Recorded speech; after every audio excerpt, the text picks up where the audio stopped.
MLC polling పై వివరాలను రాష్ట్ర ఎన్నికల ప్రధాన అధికారి బన్వర్లాల్ మీడియాకు వివరిస్తున్నారు. లైవ్ లో చూద్దాం. 1256 మంది ఓట్ వేశారు. 4 మంది సిపిఐఎం పార్టీ నుంచి ఉన్నారు. వాళ్ళు ఓటు వేయలేదు. వాళ్ళు ఎలక్షన్ ని బహిష్కరణ చేశారు. అదే మాదిరిగా నల్గొండ జిల్లాలో టోటల్ ఓటర్స్ 1110 ఉండేవాళ్ళు. దాంట్లో 1100 మంది మాత్రమే ఓటు వేశారు. 10 మంది ఓటు వేయలేదు. ఆ 10 మందిలో ఒకరు యుఎస్ఏలో ఉన్నారు. మిగతా 9 మంది సిపిఐ నుంచి ఉన్నారు. వాళ్ళు ఎలక్షన్ బహిష్కరణ చేశారు. అదే మాదిరిగా ఖమ్మంలో 726 మంది ఓటర్ లిస్టులో ఉన్నారు. దాంట్లో 692 మంది మాత్రమే ఓటు వేశారు. 34 మంది ఓటు వేయలేదు. ఆ 34 మందిలో 32 members CPIML new democratic party నుంచి ఉన్నారు. వాళ్ళు ఎలక్షన్లో పార్టిసిపేట్ చేయలేదు కాబట్టి ఓటు వేయలేదు. సో ఈ మాదిరిగా 32 + 2 34 మంది ఓటు వేయలేదు. ఇదే మాదిరిగా ఇప్పుడు ఓటింగ్ మొత్తం ప్రశాంతంగా జరిగింది. 2-3 మీడియాలో ఎలక్ట్రానిక్ మీడియాలో అడ్వర్స్ రిపోర్టింగ్ చేశారు. ఒకటి అంటే గద్వాల్ మహబూబ్ నగర్ జిల్లాలో గద్వాల్ పోలింగ్ స్టేషన్లో బిట్వీన్ కాంగ్రెస్ అండ్ టిఆర్ఎస్ ఘర్షణ జరిగింది. అది నిజమేనా కాదు. 2 groups, there were some oral arguments only, there was no ఘర్షణ. అండ్ వాళ్ళని కూడా పోలీసు వాళ్ళు చెప్తే వాళ్ళు వెళ్ళిపోయారు.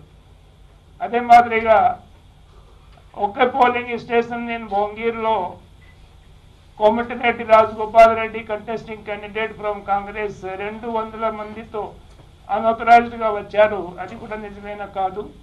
ఎవరు రాలేదు. పోలీస్ ఆఫీసర్ కూడా ఇన్ఫార్మ్ చేశారు. ఆయన స్వయంగా కంటెస్టింగ్ క్యాండిడేట్ కాబట్టి ఏ పోలింగ్ స్టేషన్ కూడా వెళ్ళిపోవచ్చు. దానికి ఏమి అది అభ్యర్థన ఉండదు. కాబట్టి ఇలాంటి న్యూస్ లేదు. అదే మాదిరిగా ఆయన మీద రిటర్నింగ్ ఆఫీసర్ ఒక కేసు బుక్ చేశారు. కాంగ్రెస్ క్యాండిడేట్ మీద కేసు బుక్ చేశారు. అది కూడా ఒక తెలుగు మీడియా ఛానల్లో వచ్చింది. అది కూడా నిజమే కాదు. ఏమి కేసు బుక్ చేయలేదు. ఎక్కడైనా వాళ్ళు క్యాంప్ పెట్టారు. దానికి రిటర్నింగ్ ఆఫీసర్ ఒక నోటీస్ ఇచ్చి ఎక్స్ప్లెనేషన్ కాల్పోర్ట్ చేశారు అంతే. కానీ ఏ కేసు ఏం బుక్ చేయలేదు. ఎవరి మీద కేసు పెట్టలేదు. సో ఇవి 3 అడ్వర్స్ రిపోర్ట్ తప్ప మీడియా వాళ్ళు కూడా చాలా మంచి రిపోర్ట్ ఇచ్చారు. చాలా సంతోషంగా ఉంది. అండ్ అందరినీ ఎంకరేజ్ చేశారు.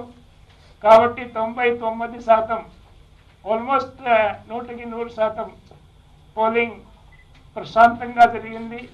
అన్ని జిల్లాలు ప్రశాంతంగా జరిగింది. So I'm very grateful and thankful to the media, particular electronic media, because media చాలా వైబ్రెంట్గా ఉన్నారు మన రాష్ట్రంలో. సో చాలా మంచి పని మీరు చేశారు.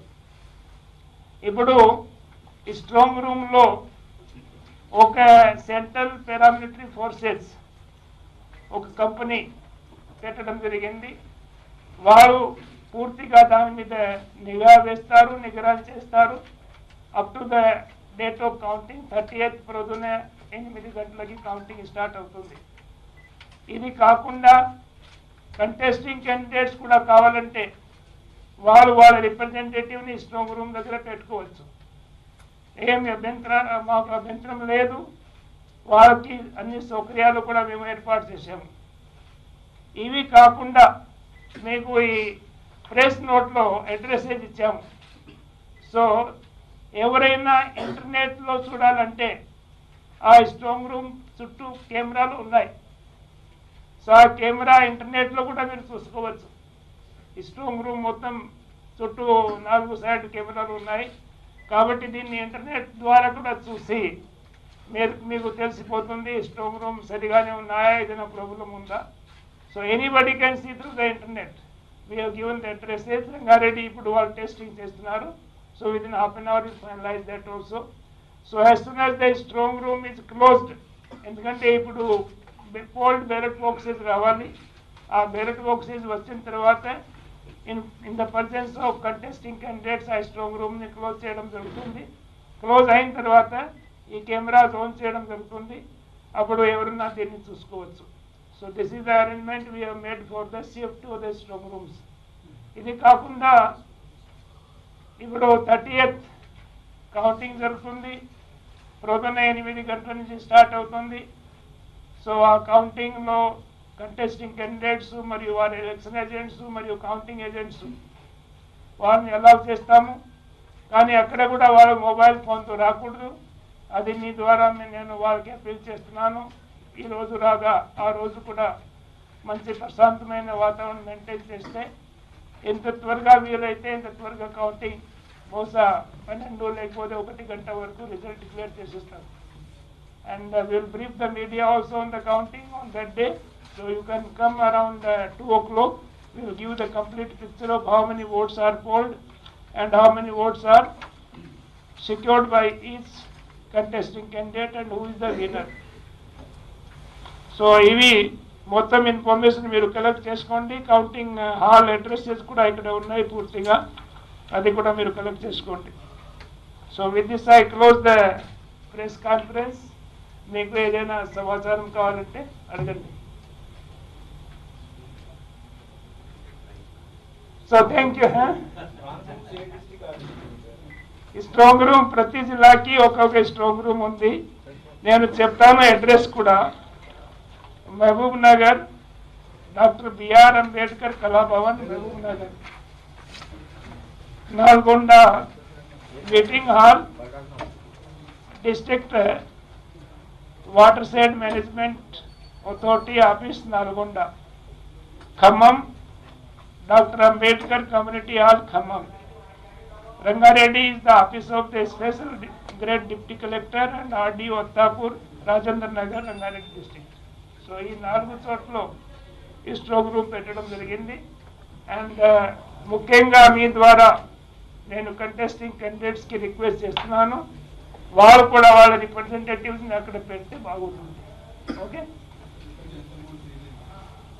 అమౌంట్ ఈ ఎలక్షన్స్లో ఎక్కువగా సీజ్ కాలేదు. Only about 7 lakhs amount is seize, 6.98 lakhs. ఎందుకంటే ఓటర్కి పంపిణీ చేస్తున్నప్పుడు చాలామంది ఓటర్స్ అయితే వాళ్ళు చాలా డబ్బులు తీసుకొని ఇక్కడ వెళ్తారు. కానీ ఈ ఎలక్షన్స్లో ఓటర్ కోసం క్యాంప్ ఏర్పాటు చేశారు, అది చేశారు, అది కంప్లైంట్స్ మాకు వచ్చినాయి. కానీ ఎక్కడన్నా డబ్బులు పంపిణీ చేస్తున్నారు, ఎప్పుడు చేస్తున్నారు, ఎక్కడ ఈ ప్రతి చోట చేస్తున్నారు, అది మాకు కూడా కంప్లైంట్ కూడా రాలేదు. అండ్ మా చెక్ పోస్ట్కి కానీ ఫ్లయింగ్ స్క్వాడ్ కానీ ఎక్కడ కూడా డబ్బులు కూడా దొరకలేదు. ఓకే. క్యాంప్స్ మీద నిఘా పెట్టిన తర్వాత నేను నిన్న మీకు అందరికీ చెప్పాను, క్యాంప్స్ ఉన్నాయి.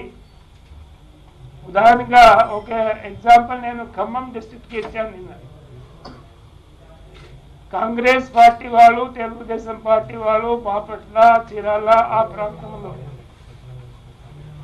క్యాంప్స్ పెట్టారు. కానీ జెడ్పీటీసీ, ఎంపీటీసీ వాళ్ళు ఏం స్టేట్మెంట్ ఇచ్చారు అంటే మేము స్వంత డబ్బులు ఖర్చు పెట్టి ఇక్కడ వచ్చాము,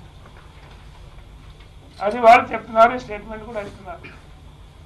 అదే మాదిరిగా టీఆర్ఎస్ పార్టీ ఇక్కడ రంగారెడ్డి జిల్లాలో పెట్టింది, అక్కడ కూడా జెడ్పీటీసీ, ఎంపీటీసీ అదే చెప్పారు, మేము స్వంత డబ్బులు ఖర్చు పెట్టి ఇక్కడ వచ్చాము.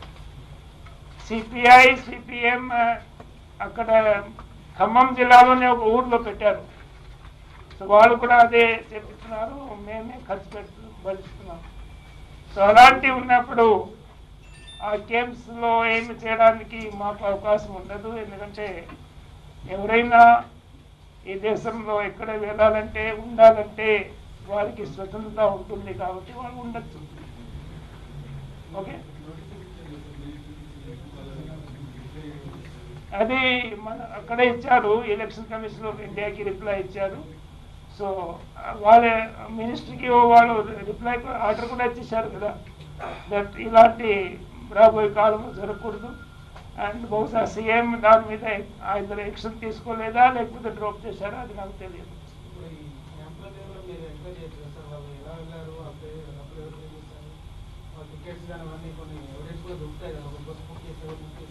దానికి కూడా నేను రెఫర్ చేశాను ఎలక్షన్ కమిషన్కి. అక్కడ నుంచి మాకు ఏదైనా ఇన్స్ట్రక్షన్స్ వస్తే తప్పకుండా దాని మీద చర్య తీసుకుంటాం. But we have referred the matter to the election commission of India. Okay,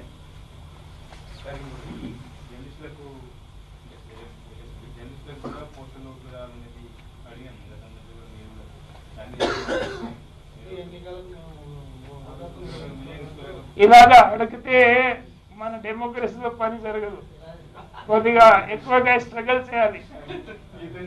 ఎక్కువగా స్ట్రగల్ చేస్తే తప్పకుండా మీరు సాధిస్తారు. ఓకే